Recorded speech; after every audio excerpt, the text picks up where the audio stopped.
আৰু বাকী যি ৱাৰ্ডত আছে তেওঁলোকে কংগ্ৰেছক জিকিব নিদিব, বাকী দুই গণশক্তি আৰু বিজেপিৰ মাজত যাক ভাল দেখে আপোনালোকে দিব। কিন্তু মই এটা কথা আপোনালোকক স্পষ্ট কৰি দিব বিচাৰিছোঁ, যোনে AP আৰু ZPক নিদিয়ে সেইকেইটা কিন্তু আমাৰ গণ্ডগোলীয়া পাৰ্টি হ'ব। বুজি পাইছেনে? এইটো গণ্ডগোলীয়া পাৰ্টি হ'ব। মই সেইকাৰণে ৰাজেশ পাইজাকো কৈ দিছোঁ যে AP আৰু ZPক ভোট নিদিয়াটো আমাৰ বিজেপি হ'ব নোৱাৰে আৰু সি গণশক্তিও হ'ব নোৱাৰে। তো সেইকাৰণে আমি গম পাইছোঁ যে আমাৰ পাৰ্টিত অলপমান বেছি গণ্ডগোল কৰি আছে।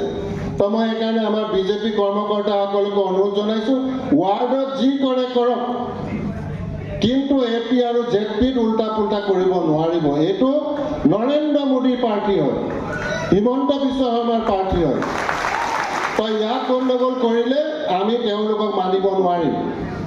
গতিকে মই সেইকাৰণে আমাৰ বিজেপি দলৰ কৰ্মকৰ্তাসকলকো মই কৈছোঁ যে কোনো কাৰণতে আপোনালোকে AP আৰু ZPক উল্টা পুল্টা কৰিব নোৱাৰিব। তলত আপোনালোকে কি কৰে কৰিব, আৰু ওপৰত উল্টা কৰি তলত বিজেপি দেখালে সেইটো আচল বিজেপি নহয়। তো মই সেইকাৰণে আমাৰ দলৰ যি দুই এটা আছে এই নেটৱৰ্কিংবিলাক আমি চাই আছোঁ, কেনেকৈ ঠিক কৰিব পৰা যায় সেইখিনি আমি ঠিক কৰিম।